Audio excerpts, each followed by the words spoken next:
Bom dia a todos, quero agradecer muito a presença de todos que estão aqui presencialmente, também online, agradecer os coordenadores de curso por liberar os nossos residentes aí, essa é uma atividade científica que nós temos feito aí nesse ano de 2025, realmente com a intenção de poder aperfeiçoar aí a produção científica, o conhecimento.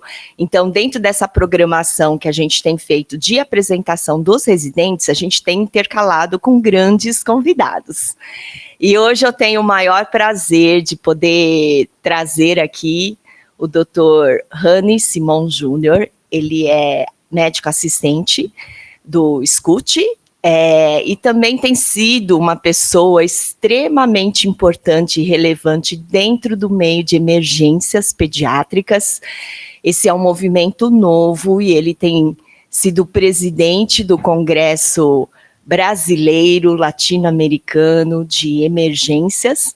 E agora teremos também o primeiro Congresso Mundial, que vai ser ano que vem, e que eu peço para que você, Rani, possa falar um pouquinho para a gente desse congresso também, no final da sua apresentação. Então, quero agradecer aí a todos aí, depois, Rani, sinta-se muito à vontade, e o maior orgulho que eu tenho aqui é que eu sou amiga dele, fomos preceptores juntos. Então, tá bom, Rani, muito obrigada por ter aceito o convite. O tema de hoje é um tema que, com certeza, é extremamente atual e relevante, e vai ficar gravado também na nossa plataforma, né? Quero agradecer aí a presença do Juraci, o pessoal do audiovisual, que tem dado todo o apoio para que essas reuniões pudessem ser viáveis e gravadas, e agradecer também as nossas queridas secretárias, Adriana e Priscila, que estão à distância, mas que também tiveram todo o tempo dando suporte e o apoio, e que vão também dar um apoio aqui no final da apresentação. Então, eu desejo aí uma excelente apresentação, que eu tenho certeza que vai ser, e a gente vai ter, então, algumas perguntas no fim, em torno de 40 minutos de apresentação, 45, e com finalização às 10 da manhã. Muito obrigada, Rani. Eu queria agradecer a Denise pelo convite, muito obrigado por estar aqui, traz uma memória afetiva muito grande aqui, poder voltar para o HU, encontrar os velhos amigos e esse local tão querido.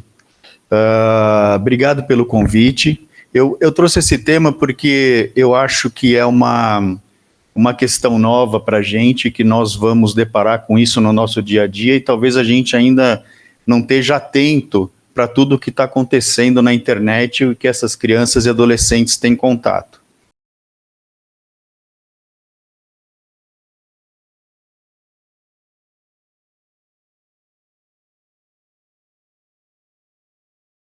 Bom, eu queria trazer aqui alguns casos que apareceram agora, recentemente, esse ano, na mídia não médica. Então, veja que isso aqui apareceu no Daily Mail do Reino Unido. É o Davi Nunes, ele tem 14 anos de idade, e ele morreu num hospital de Planalto, na Bahia.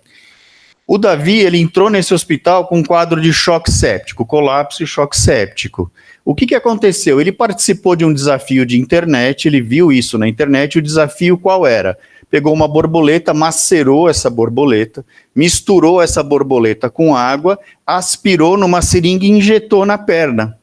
E aí isso fazia parte de um desafio, quer dizer, ele filma isso e posta isso na internet, dizendo que ele conseguiu vencer esse desafio. Então ele injetou na perna essa água misturada com o resto de borboleta, fez um choque séptico e morreu em menos de 48 horas. Isso faz parte de um desafio bizarro de internet.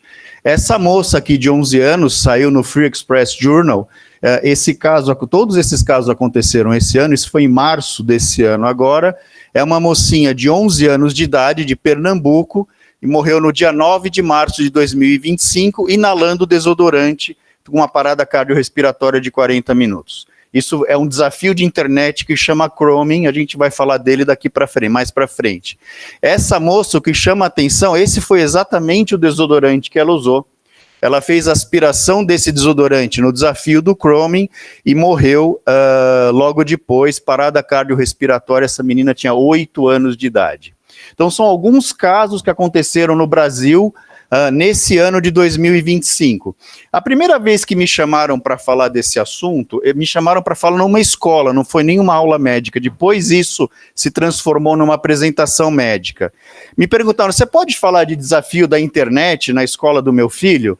Aí eu falei, o quê? Né? Que é isso? Quando eu soube disso, e o meu aprendizado ao longo disso, me lembra a curva de Kruger-Dunning. Essa curva ela leva em consideração a confiança que eu tenho no assunto sobre o conhecimento que eu tenho nessa área. Então, quando me falaram disso, eu não sabia nada, não tinha confiança nenhuma e não conhecia nada, tomei um susto. Aí me explicaram por alto o que era, eu falei, não, eu sei tudo disso. Isso é o desafio da baleia azul, tá tranquilo, 100%, eu vou lá falar. Aí, à medida que eu comecei a me aprofundar nisso, eu vi que tinha mais coisa do que eu imaginava. Então, até relacionada ao desenvolvimento cerebral desses adolescentes. E aí você começa a se aprofundar e acha que você nunca vai entender mais nada desse assunto, tamanha complexidade do que a gente está lidando. E depois de um certo tempo de estudo, eu comecei, bom, até faz um pouco de sentido isso que eu estou estudando aqui, mas podem acreditar, não é uma questão simples, é uma questão bastante complexa que a gente está lidando aqui. Os adolescentes, sabidamente eles se expõem a risco. Então a gente sabe que é uma faixa etária que tem uma propensão maior de exposição a risco. E esses riscos, eles variam de acordo com através das gerações, de acordo com a época que a gente está vivendo. Então, na época da Idade Média, a exposição a risco desses adolescentes era se envolver em luta, ou se envolver em briga, guerras de forma imprudente. No final do século XX, no começo do século XXI, esses riscos estavam relacionados à experimentação de álcool, de drogas e de sexo. E agora, as mídias sociais, elas são uma nova forma de expressar risco, de levar risco para esses adolescentes. E elas são um caminho pelo qual esses adolescentes expressam esse comportamento em busca de sensações. Quando eu vou avaliar os fatores que se associam a esse desenvolvimento, a essa busca de risco, existem fatores biológicos relacionados a isso, fatores orgânicos relacionados a isso, mas isso é uma questão multifatorial. Certamente tem fatores socioeconômicos que estão implicados em população que procura ou não risco, tem a influência do grupo que esses adolescentes vivem, dos colegas, dos vizinhos, tem uma influência dos padrões familiares de segurança de internet ou de uso de mídia, do padrão materno, principalmente, do comportamento materno em relação ao uso dessas mídias e a exposição que eles têm numa idade cada vez mais precoce, fatores individuais desses adolescentes que se expõem a risco e a exposição por si desses pacientes nessas experiências ou nesses desafios de internet. Então, se eu for estudar um pouquinho isso, apesar do N ser pequeno, a epidemiologia, o que a gente vê é que os meninos se expõem muito mais a risco do que as meninas se expõem, e a faixa etária de exposição também é diferente. Então, os meninos se expõem mais a risco e se expõem mais a risco numa idade mais precoce, em torno do 6º ano do ensino primário. E as meninas fazem isso mais no ensino médio. E eles fazem isso por quê? Porque isso gera satisfação. Então, postar esses desafios gera satisfação e gera motivação social no grupo em que eles estão inseridos. Mas também existe uma questão biológica relacionada a isso. Esses algoritmos e esses desafios a que eles são expostos, eles, na medida em que eles recebem like, recebem aprovação, eles determinam uma secreção de dopamina no cérebro, e isso funciona como se fosse um estímulo de feedback, como se fosse um estímulo de receber alguma recompensa, e isso amplifica esse movimento. Então isso gera um movimento de vício relacionado ao uso da internet. Esses likes que os adolescentes recebem é como se fosse uma recompensa financeira ou uma recompensa social do que eles estão fazendo na internet. Isso ativa do ponto de vista biológico, não vou descrever isso aqui, mas várias regiões cerebrais diferentes cada vez que um like é dado ou que um like é recebido. Então, quando o adolescente dá um like para algum desafio de internet, ele ativa aquelas áreas cerebrais ali que estão naquela ressonância funcional. E quando ele recebe o like, vejam que essa ativação cerebral é muito mais intensa, isso é ressonância funcional de encéfalo. Então ele acaba se envolvendo nesses desafios de internet, primeiro por uma questão social, ele tem medo de se sentir excluído do convívio social com os seus pares.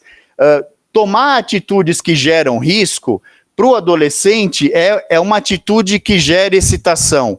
Esse reconhecimento que eles têm na mídia social, eles determinam uma alteração biológica de neurotransmissor cerebral, mas que pode estar relacionado a um desenvolvimento de vício, como vício de outras formas. Então, a mídia social e a internet, ela gera uma relação de dependência desse adolescente, dependência biológica desse adolescente, e isso faz com que ele tenha essas manifestações de impulsividade para conseguir esse reconhecimento. Na hora que a gente faz uma ressonância, uma morfometria com ressonância estrutural de sistema nervoso, os adolescentes que tem vício em internet, eles têm uma diminuição da substância cinzenta na amígdala cerebral, como se fosse um viciado em jogo, ou como se fosse um viciado em entorpecente. Então, esse vício se assemelha a outros tipos de vício. E difere um pouquinho, porque eles não têm diminuição da substância cinzenta no córtex cingulato, e isso difere um pouco das outras formas de vício. Mas se eu for avaliar do ponto de vista epidemiológico, se a gente for olhar esse gráfico que é interessante aqui, a prevalência de vício digital, dependendo do país, ela pode ir de 5% a 85%. Em média, esse estudo avaliou 64 países, a prevalência global de vício em mídia social é em torno de 17% da população, que é uma estatística brutal. Então, esses adolescentes, eles passam muito tempo nas telas. As crianças de 8 a 12 anos de idade, nos Estados Unidos, passam uma média de 4 a 6 horas por dia na tela. Os adolescentes, até 9 horas por dia na tela. E isso vai gerar um monte de efeitos ou de comportamentos deletérios para esse adolescente, que estão listados aqui. Mas veja que isso aumenta muito a chance deles terem comportamentos de risco ou a chance de eles se inspirarem em vídeos que determinem uma atitude que não seja segura. De uma certa forma, esses desafios, eu lembro, quando era criança, isso existe desde sempre, na verdade. Esses desafios sempre aconteceram. Só que agora, com o advento dessas mídias sociais, eles viralizaram. Então, o que era uma coisa contida, agora viralizou em número de milhões. Se a gente der uma olhada na Wikipedia, eu achei legal, porque aqui ele tem uma página em que ele tenta listar quais são os desafios de internet a que esses adolescentes podem se expor. E vejam que existe ele classifica da forma que eles acharam melhor esses vícios de várias formas diferentes. Então, eu posso ter os desafios de internet relacionados a desafios de caridade, que a gente vai falar. Alguns já são crimes definidos, desafios de bebida, desafios de comida, desafios de saúde, que envolvem exposição a situações de saúde, de música, desafios radicais, e outros tipos de desafio que não conseguem ser classificados, mas eu quase encho uma página com cada um desses desafios aqui.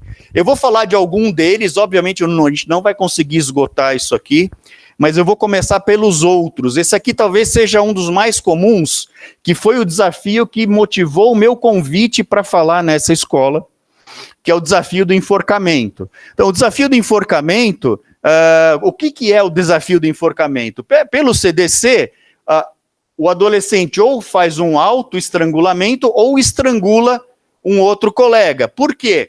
porque ele vai passar, depois do período de hipóxia, ele vai passar por um período de euforia. E vejam que esse desafio do enforcamento, ele tem uma sinonímia quase infinita. Então aqui é um exemplo dos nomes que esse desafio tem em inglês, a lista deles, né? O nome do mesmo desafio em espanhol, então existem vários sinônimos para esse desafio.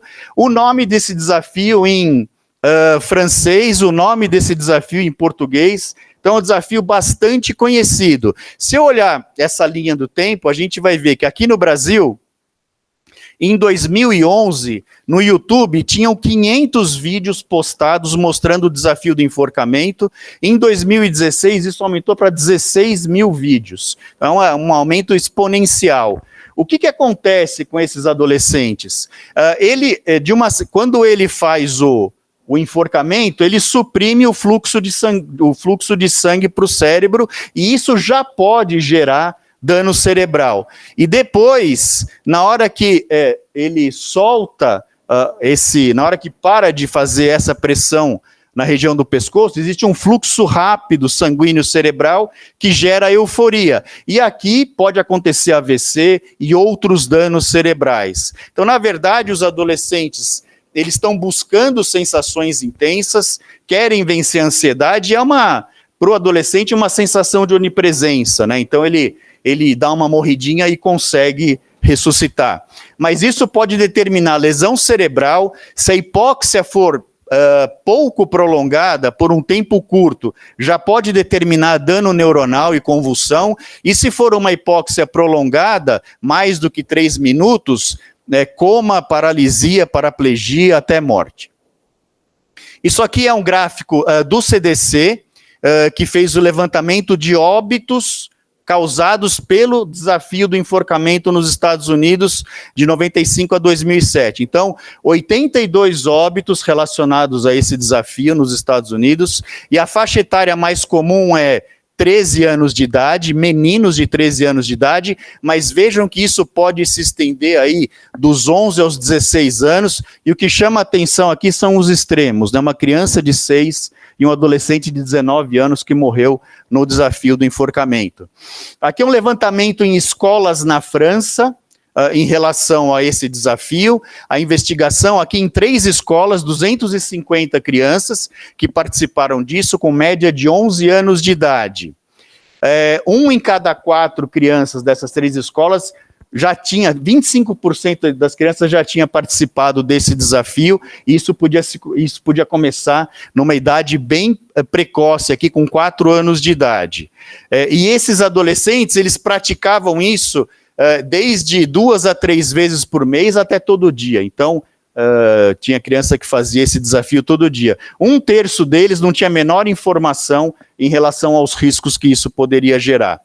Foi feito o mesmo questionário, e aí pegou 25 escolas na França, 1.125 questionários foram aplicados. A faixa etária média que participava do desafio era de 8 anos de idade, 4 meninos para cada menina, quem participava desse desafio, 2/3 deles não tinha a menor informação do risco que isso poderia determinar. E as motivações, elas variavam de acordo com a faixa etária. Quando se estratificava essas escolas por nível social da vizinhança, o que se via aqui é que em escolas com uma vizinhança mais abastada do ponto de vista financeiro, 16% das crianças participavam do desafio. Nas áreas sociais menos favorecidas, 3/4 dos adolescentes e crianças participavam desses desafios. E eles representavam isso, né? Se pedisse para a criança desenhar o que era o desafio, aqui é até assustador a forma como as crianças representam esse desafio na escola.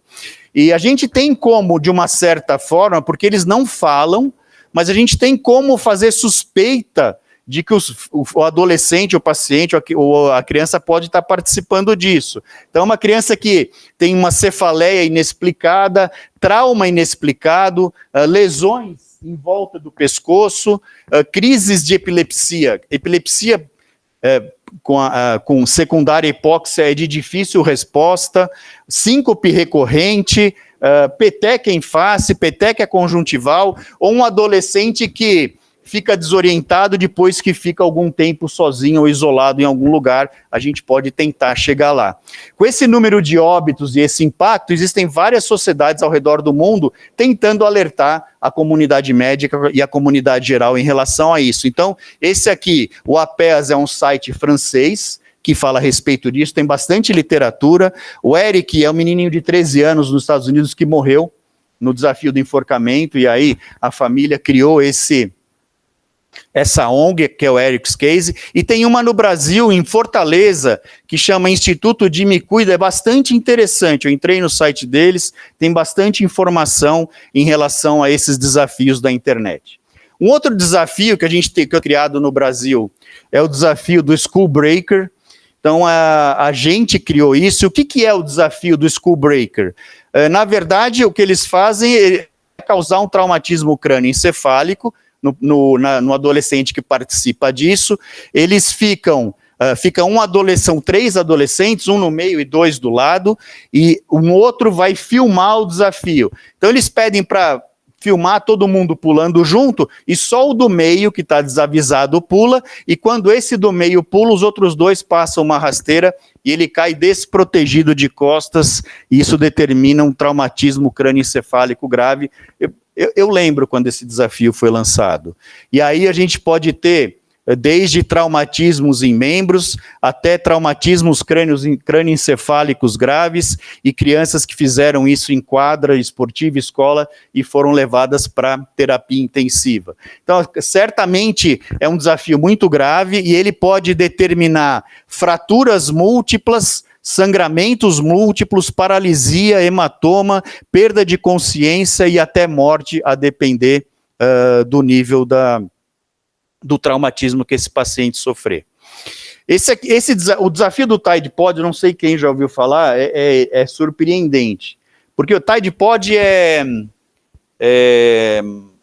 detergente de lavadora de roupa. E aí o desafio era comer o detergente de lavadora de roupa, porque você colocava essas cápsulas, era esquisito, fazia barulho, etc. Então, assim, a gente sabe que os adolescentes do sexo masculino, eles fazem coisas estúpidas, então isso não surpreende, mas o problema é que essas coisas estúpidas agora, elas estão se tornando escandalosas e bastante arriscadas. Nos Estados Unidos, em 2017, o Centro de Controle de Intoxicação americano recebeu 53 chamadas de intoxicação pelo detergente de lavar roupa. No primeiro mês de 2018, quase dobrou essa estatística. Então, na hora que o desafio viraliza, é isso que a gente acaba vendo. E esse desafio, na hora que você engole esse detergente, eu posso ter uma lesão, um comprometimento multissistêmico. Então, do ponto de vista gastrointestinal, esse paciente vai ter vômito profuso, lesão de mucosa, pode ter um quadro corrosivo de esôfago, um quadro corrosivo de estômago, manifestações respiratórias, com pneumonite, aspiração, hipoxemia, broncoespasmo, depressão respiratória, comprometimento de sistema nervoso central, que vai desde tontura até convulsão e coma, alterações metabólicas, acidose metabólica, hiperlactatemia e até morte. Na hora que isso viralizou, a mídia leiga, obviamente, postou isso, que os adolescentes eles estão se colocando em risco de morte porque eles estão ingerindo detergente de máquina de lavar roupa e postando vídeo e se envenenando com esse desafio. Depois que eu dei essa aula na escola do meu filho, 2 semanas depois eu atendi uma paciente minha no consultório, de 14 anos, que me falou, depois que eu assisti a aula, na semana passada na internet me convidaram para fazer o desafio do detergente. Então, isso tá entre nós aí, e eu falei, bom, valeu a pena a gente ter conversado na escola. Um outro desafio é o desafio do Benadryl. esse é um menininho de 13 anos de idade que faleceu com o desafio do Benadryl. O Benadryl, ele é uma droga que ele tem venda livre nos Estados Unidos e aqui, então dá uma falsa sensação de segurança. E a ideia, então assim, não faz mal, que nem Tilenol, né? Não faz mal, até chegar aqui em falência hepática. Então, na verdade, qual que era o desafio? Se você toma uma dose excessiva, você fica alto, e a ideia é quem consegue tomar mais Benadryl sem dormir. É quem aguenta tomar mais Benadryl. Então, na verdade, isso aqui é um relato de caso de uma adolescente que chegou nos Estados Unidos com o desafio do Benadryl, chegou em coma com alteração do nível de consciência, e alteração neurológica é uma das alterações relacionadas ao desafio do Benadryl. Mas ele pode causar várias alterações. E além das alterações neurológicas graves, alterações cardíacas graves, com arritmia cardíaca, parada cardíaca, alteração neurológica e óbito. Aqui é uma adolescente de 14 anos que fez ingestão, é um relato de caso, fez ingestão de Benadryl no desafio do Benadryl e chegou alucinando em crise convulsiva no departamento de emergência. Esse é um levantamento francês, que foi feito de 92 a 2004, e vejam que aqui 55 casos de óbito relacionados ao desafio do Benadryl. E aí o que se vê aqui é que a maior parte das manifestações são alterações neurológicas e coma nesses pacientes.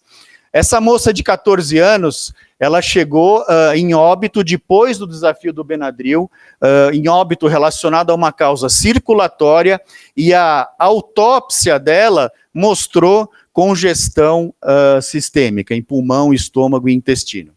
Então, a mídia leiga, ela divulga muito, a gente vê muito a divulgação dos casos que foram mal relacionados aos desafios de internet. Então, aqui o desafio do Benadryl do TikTok matou um adolescente em Ohio, o outro de 13 anos que morreu depois do desafio do Benadryl. Em relação, agora eu vou falar um pouquinho dos desafios radicais, vai? Esse desafio, o desafio da camisinha, do preservativo, realmente é surpreendente. Tem 2 desafios relacionados a isso. No primeiro deles, o adolescente coloca o preservativo pelo nariz e puxa pela boca. Então, coloca pelo nariz, puxa pela boca e engasga. E aí tem um relato de uma aspiração de preservativo pulmonar que teve que fazer broncoscopia e retirada dessas peças de borracha do pulmão.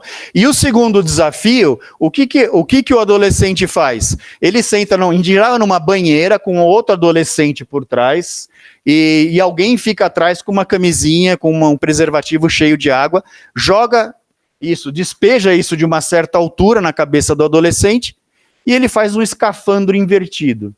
E aí, o que isso pode determinar? Certamente pode determinar afogamento, aspiração, mas ele está num lugar molhado, escorregadio, e uma queda nessa banheira, uma queda no chuveiro. Isso aqui é só um relato de caso para a gente ver que não é só pediatria, né? Isso pode se estender para outras subespecialidades. Então, o desafio do plug no nariz, né? O adolescente ou adulto coloca alguma coisa, aperta o nariz e sopra com toda a força. E aí o ar que deveria ir para fora pode determinar edema de pálpebra, enfisema de subcutâneo, celulite, etc. Então aqui é uma moça de 21 anos de idade que fez esse desafio, e vejam o enfisema de subcutâneo que foi feito, e quando a gente faz a tomografia, você vê a imagem desse enfisema de subcutâneo tomograficamente. Tem os desafios oftalmológicos, eu não vou ficar descrevendo o desafio, mas aqui é só para a gente ver a quantidade de desafio oftalmológico que tem e o número de visualizações. Essas visualizações, elas giram na casa dos milhões de visualizações de todos esses desafios oftalmológicos. Aqui são alguns desafios importantes, né, da pele, e existem vários desafios que envolvem lesão de pele, mas nenhum desses, assim, é diferente. Esses adolescentes, isso não é uma automutilação.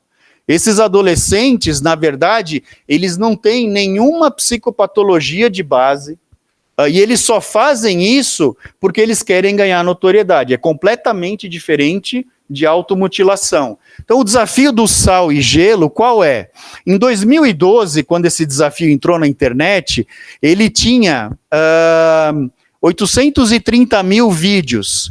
E a partir de 2018, 54 milhões de vídeos. Então, vejam como isso muda de forma exponencial. E o que o desafiado vai fazer é colocar sal na pele e colocar um gelo por cima. Só que na hora que a gente faz essa mistura, a temperatura da pele pode cair até menos 18 graus. Isso funciona como se fosse uma queimadura de segundo, exatamente igual a uma queimadura de segundo ou de terceiro graus. Então, isso aqui são relatos de caso de quem participou disso. Então, lesões de segundo grau, queimadura de terceiro grau, aqui outra queimadura de terceiro grau com necrose de epiderme. Isso pode determinar infecção de pele. Aqui é uma infecção de pele depois de 15 dias de tratamento, depois de exposta a isso, e cicatrizes permanentes. Junto com isso veio o desafio do desodorante, talvez vocês já tenham ouvido falar disso. Então, o desafio do desodorante, ele vai fazer uma lesão térmica na pele, ele fica espirrando o desodorante na pele, o quanto ele consegue tolerar. Isso aí, em geral, 10 a 20 segundos e a temperatura pode cair mais de 60 graus, pode ter uma queda de mais de 60 graus na pele, determinando lesão e cicatriz definitiva nesses pacientes que participaram do desafio.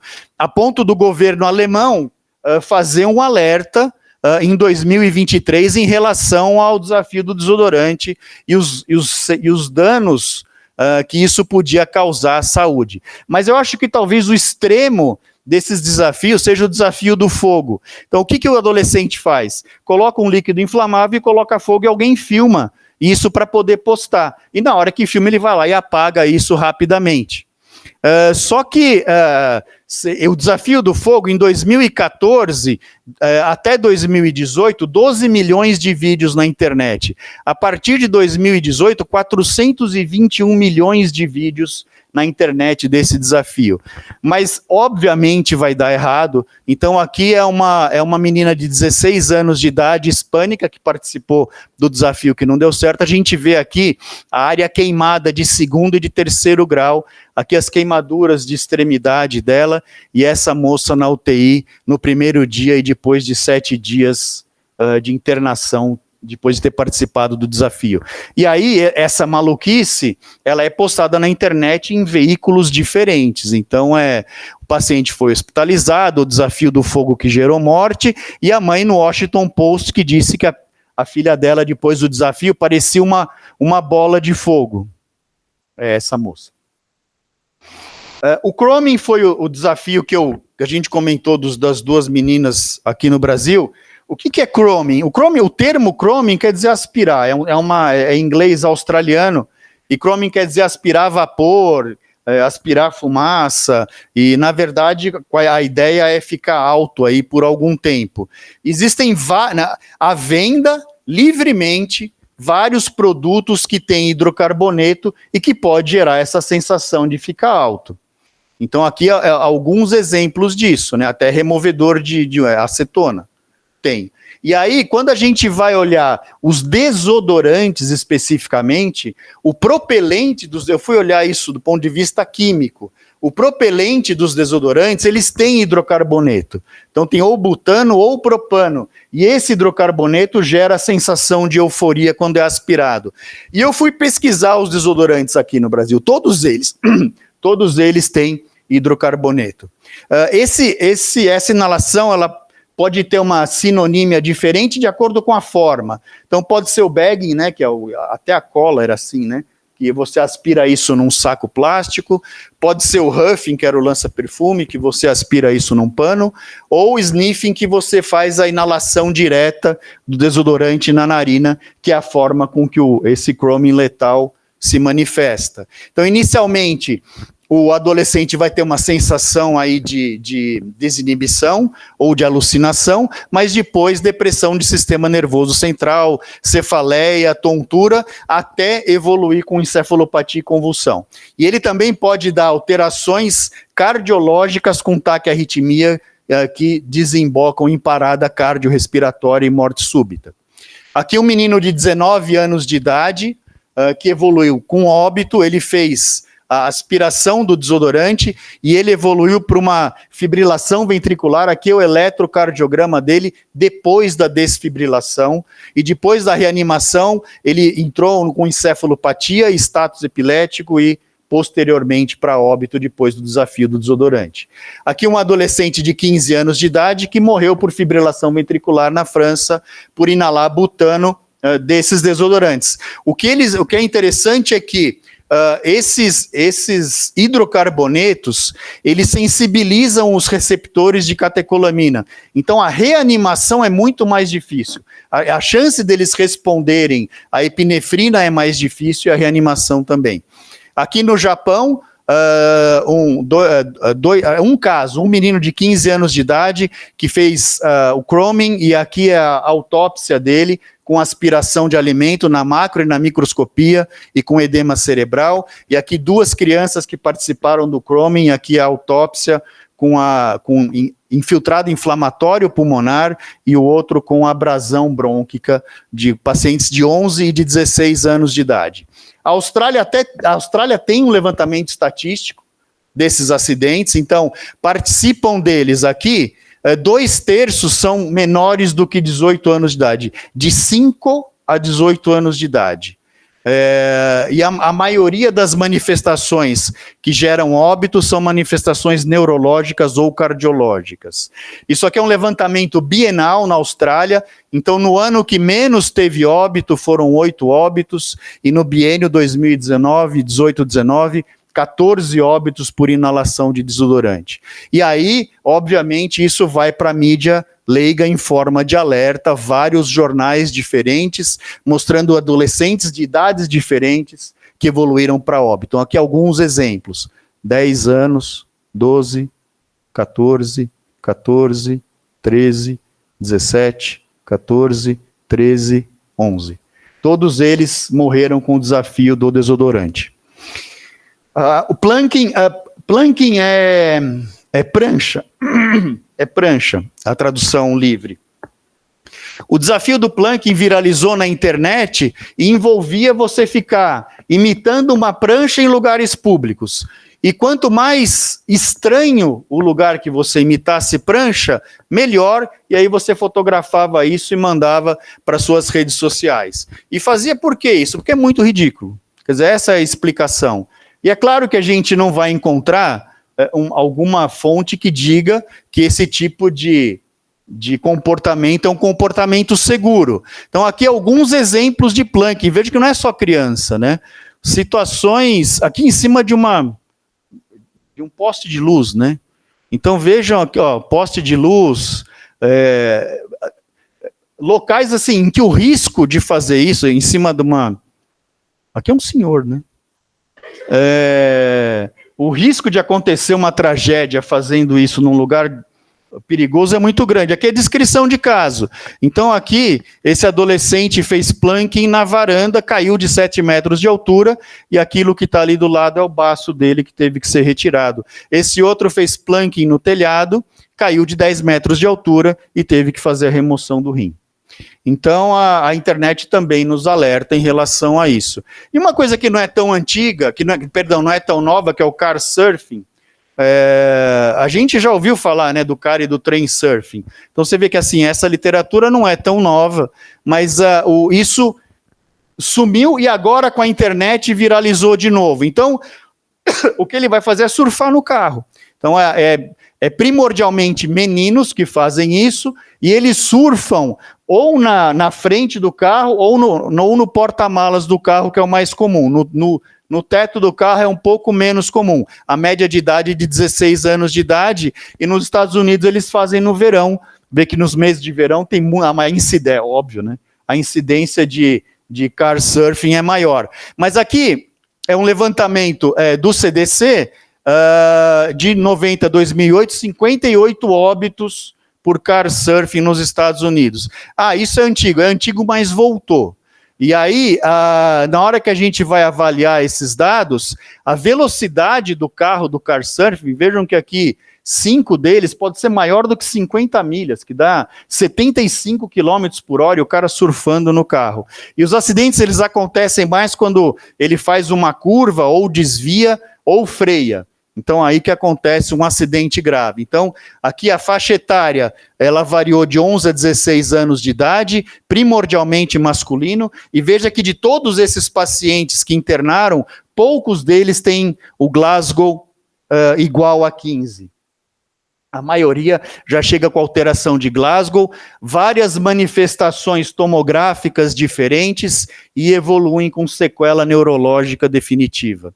E aí, então vejam que esse alerta é de 2023 e 2024, então isso voltou, esse Couchsurfing voltou mundialmente. Eu não sei falar grego, mas voltou em todos os países do mundo, e não só aqui. E aí tem a variação, que é o trem surfing, e isso a gente já vê desde a época do Jorge Benjor, que tinha uma música que dizia isso, que falava sobre o surfista de trem de 1991. Mas isso voltou, quer dizer, eu posso surfar no trem na porta, eu posso surfar no trem na janela, ou eu posso ficar pendurado para fora do trem. E aí, a maior parte dos acidentes vai acontecer por queda ou por colisão, e principalmente lesão no tórax, crânio e abdômen. Agora, o trem surfing, ele tem um componente a mais do que o Couchsurfing, que é a lesão elétrica de quem fica em pé. Veja como a linha elétrica do trem passa perto desse surfista de trem. Então, e ele é muito pior do que outro tipo de eletrocução, por causa da porta de entrada. Então, quem surfa no trem, ele pode ter em média 83% da área corpórea queimada por causa do acidente elétrico, enquanto outro tipo de acidente, pegou um fio elétrico, dá 28% de área queimada, porque o mecanismo de dispersão da eletricidade é diferente. Esses surfistas de trem têm, em média, 16 anos de idade, e a área corpórea queimada é de 50%, mais ou menos 17%. Então, aqui é um levantamento disso, um levantamento demográfico. Então, vejam que a faixa etária aqui é de 14 a 21 anos de idade, todos homens. A superfície de área corpórea aí variou de 5% a 80%, essa eletricidade entra pela cabeça ou pelas costas, e aqui o tempo de internação desses pacientes em UTI e no hospital. Então esse aqui foi legal, ficou um dia só, mas morreu. E aqui um levantamento global disso, de 90 a 2018, em 9 países, 250 mortes por surf de trem. Então vejam a data desses alertas, é agora, do final do ano passado. Então nos Estados Unidos morreu uma criança em Corona, morreu um menino em Nova York, e aqui na Folha de São Paulo, um menino que morreu fazendo trem surfing no final do ano passado, novembro do ano passado. E é claro que a imaginação não tem fim, então esse aqui é o desafio das caixas de leite, e o que eles fazem é empilhar a caixa de leite, o desafio é ir de um lado para o outro, e aí o outro fica filmando a queda. A diversão é filmar a queda, que são as quedas, eu não sei nem o que dizer, as quedas de todas as faixas etárias, e certamente esse desafio, ele é perigoso. Fazer isso é muito perigoso e pode gerar politrauma, vários tipos de trauma diferentes, em várias regiões do corpo diferentes. Aqui é um alerta ortopédico em relação ao Milk Crate Challenge. E aí existem, a gente está terminando, tá? Os desafios é muita coisa, né? Os desafios de bebida e comida, que é muito fácil para esses adolescentes fazerem. Então, o desafio da banana e do Sprite lembra um pouco do Mentos e Coca-Cola, né?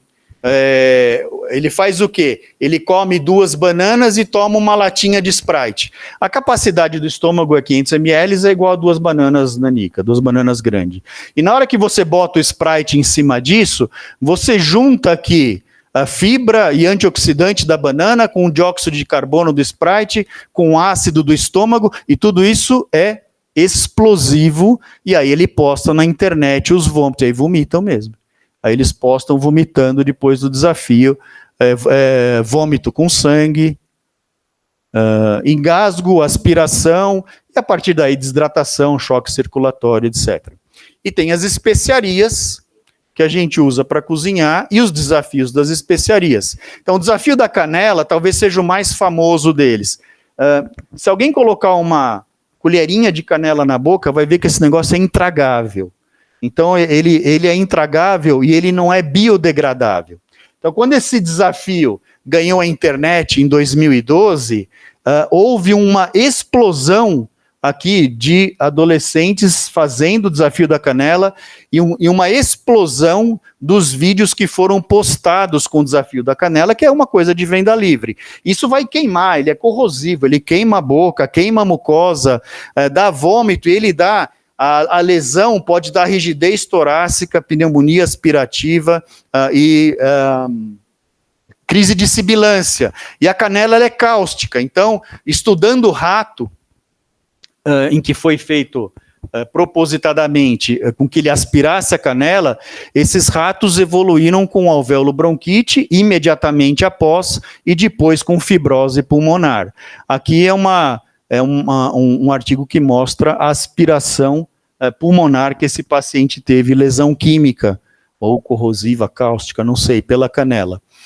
Aqui é um menino de 2 anos de idade, certamente isso foi acidental, mas ele teve uma aspiração de canela que não foi vista, presenciada pela família, a mãe notou sibilância, notou alteração de circulação, levou para emergência, saturação de 55% era ambiente, com acidose respiratória, foi internado na UTI, entubado, e ficou aqui a lesão pulmonar aspirativa, aqui o tubo endotraqueal. Esse paciente ficou 7 dias em ECMO até que tivesse alta do serviço hospitalar. E esse é um menino de 4 anos de idade que morreu depois da aspiração da canela. O da vanila, o da baunilha, do extrato de baunilha, é um que me preocupa particularmente, porque o extrato de baunilha, ele é difundido, e na verdade, o extrato de baunilha, ele tem um teor alcoólico de 35%. E é uma bebida que é adocicada e tem venda livre. Então, na hora que a gente junta tudo isso, é quase um drink que eu estou vendendo. E aí, quando eu vou avaliar, o teor alcoólico do extrato de baunilha é parecido com o teor alcoólico da pinga, que é parecido com o teor alcoólico de uísque. E aí, esses pacientes, eles podem chegar em coma alcoólica no serviço de emergência. Aqui um caso de um menino de 16 anos que fez ingestão de baunilha, 35%, num desafio de escola, e chegou em coma alcoólica no pronto-socorro com alteração circulatória e neurológica. E aí a gente vê que é recente essa postagem para os pais ficarem atentos, porque os seus filhos estão se embebedando com extrato de baunilha. Então, uma dose de extrato de baunilha equivale a um shot de vodka, por exemplo. A gente vê que isso é de agora, né? Eles estão ficando bêbados com isso. E para terminar, o de caridade, porque esse em particular foi um desafio que viralizou na internet. Então é o desafio do gelo, do balde do gelo. Isso, quem fizesse o desafio podia gerar fundo para a Associação de Esclerose Lateral Amiotrófica, e filmava esse vídeo, postava e desafiava outros a fazerem a mesma coisa. E só que na hora, isso pode ter, tudo bem, teve uma questão nobre aqui, mas ele pode determinar lesão ocular, hipotermia, faz um reflexo vagal e uma crise adrenérgica em seguida, com crise hipertensiva, edema cerebral, aqui um AVC relacionado ao desafio do balde de gelo. Hipotensão arterial, arritmia cardíaca e apneia por manifestação parasimpática. E aí a internet fala isso pra gente. Isso pode gerar trauma, pode gerar hipotermia, reflexo vagal, e aqui 2 óbitos na Escócia e na Nova Zelândia, um que se afogou e um que teve parada cardíaca depois do desafio do gelo. Por que os adolescentes fazem isso? Vejam as porcentagens. Porque eles acham divertido, é descolado, ele tem essa atividade aprovada pelos colegas, ele faz o que os outros acham que está certo, acha que o desafio está sob controle. Esses vídeos, eles participam e veem esses vídeos tudo acima de 80%. Não tem barreira nenhuma para participar disso e encoraja o outro a fazer o desafio. E todos os adolescentes que foram entrevistados, todos recebiam lições de segurança em internet e participaram do desafio. Então, na hora que a gente vê, isso é assustador, não tem fim, né? É o infinito e além, quando a gente... Isso aqui, ó, são novas ideias para 2025. 18 desafios, aí eu desisti de ler isso, porque não ia ter fim essa conversa. Então, a gente está frente a mudanças, talvez, na nossa forma de abordar os pacientes no dia a dia, de abordar na emergência, ficar de olho nesses pacientes que chegam com lesões de pele, queimadura, laceração que não tem explicação, ou manifestações sistêmicas que não têm explicação pela história, e aí a anamnese, a gente vai ter que criar essa anamnese voltada para o acesso de uso de mídia social. Então, com os filhos, manter uma conversação aberta, ensinar normas de segurança, estar junto com eles nessa hora, ter um comportamento, como exemplo, um comportamento responsável na internet e talvez considerar o bloqueio desses computadores. Então, acho que a gente abre uma nova perspectiva para a gente de pensamento em relação ao nosso atendimento, ao pensamento digital. Quem tiver muito interesse no assunto, agora, em abril desse ano, saiu esse Clínicas Pediátricas da América do Norte, acabou de sair, esse volume é só de social media e mental health, bastante interessante para quem se interessar. E, por fim, eu vou falar aqui do Congresso Mundial de Emergência, que vai acontecer, o primeiro Congresso Mundial de Emergência, ele vai acontecer aqui no Brasil, de 25 a 28 de março do ano que vem, no Frei Caneca. Esse aqui é o site, Emergências Pediátricas 2026.com.br. Esses são nossos apoios, a gente tem 25 apoios de sociedades e redes de pesquisa internacionais, Academia Americana, Colégio Americano de Médico de Emergência, Tailândia, Austrália, Europa, então, e das redes de pesquisa ao redor do mundo. E então, mas a emergência pediátrica vai ter mundial, então? E o Palmeiras não? Bom, essa piada talvez dure mais um mês só, né? Obrigado.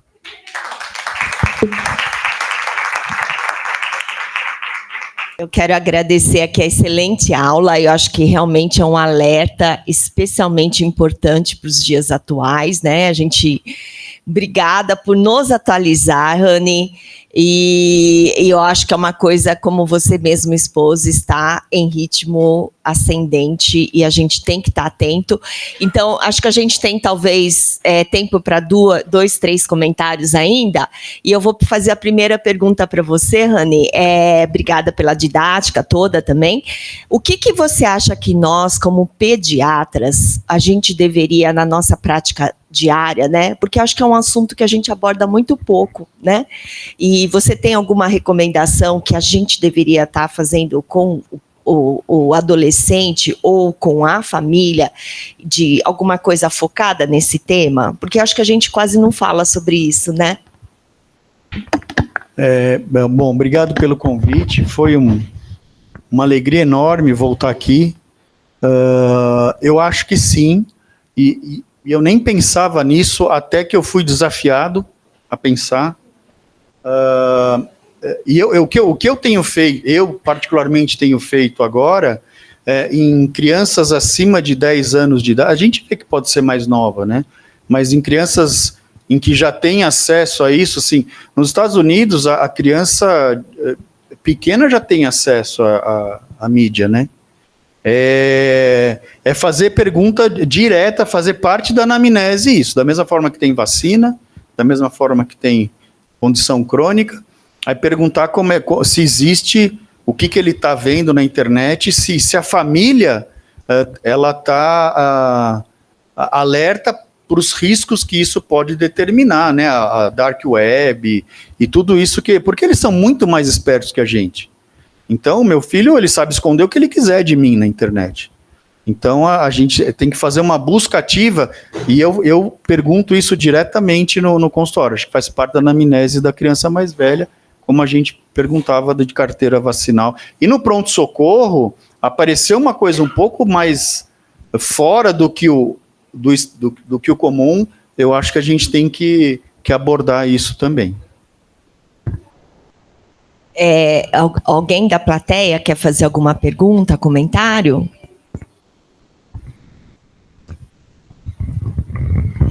Quem tiver online também, se quiser fazer alguma pergunta ou comentário, eu peço para levantar a mão e a gente libera aqui também. Obrigado pela palestra. Assim, eu tenho uma pergunta com relação ao quão importante pode ser a gente divulgar ou não essas informações. Porque, de certa forma, a gente pode estar alimentando também o processo de busca. Então, da mesma forma que é interessante a gente saber o que está acontecendo, né, quais são os desafios que estão sendo criados, estão sendo feitos, a gente divulgar isso também pode influenciar a pessoa a pesquisar e a fazer, né? Então, não sei até quando a gente pode fazer isso, qual é a nossa medida de controle. Eu vou te dar minha opinião pessoal. Tá bom. Em relação a isso. Eu acho que a gente tem que divulgar o máximo possível. Você achar que vai divulgar alguma coisa é até inocente. Porque a hora que você acha que vai divulgar, ele já sabe de 5 a mais do que aquele que você quer divulgar. Então, o que eu acho é que a gente não, assim, a gente tem que educar. Então, aqui é uma plateia médica, é uma plateia selecionada. Tem que falar para o máximo que a gente puder. Eu não tinha ideia, talvez eu conhecesse uns 2 ou 3 disso que eu falei, superficialmente. Então, aprendi muito quando eu fui desafiado. Não sei o quanto isso é surpresa ou não para quem está aqui nessa plateia, mas eu acho que em ambientes médicos, certamente. E a gente tem que divulgar isso em escola, em sociedade. Eu acho que educar, de forma nenhuma, vai aumentar o consumo desse tipo de mídia, de desafio pelos adolescentes. Ele vai educar os pais, e a hora que o pai souber, o adolescente já está 1 quilômetro na frente dele em relação a isso. Bom, Rani, primeiro cumprimentar, né? Realmente a sua apresentação é excelente. Eu queria fazer 2 colocações. A primeira existe uma discussão muito grande, e assim, para nós, né, pediatras, que idade que a gente poderia recomendar acesso às redes sociais para as crianças? Acho que essa é uma discussão, né, grande. Eu sei que alguns países, inclusive, estão fazendo alguma legislação em relação a isso, né? Queria saber qual que é a sua posição em relação a isso. Então, eu não sei se existe um consenso, né? Eu acho que não existe um consenso em relação a isso. Esse é um tema que, em particular, me preocupa muito. E todos aqui é um dos desdobramentos, né? Todos os desdobramentos outros aí que tem em relação a isso. E eu acho que assim, o mais importante como nós, como pais e médicos, educamos os nossos pacientes e filhos, então tem que estar do lado. Agora, do ponto de vista de legislação, eu realmente não sei o que dizer. Eu imagino que esse tipo de acesso à mídia social, ele deva ser liberado para criança a partir da adolescência.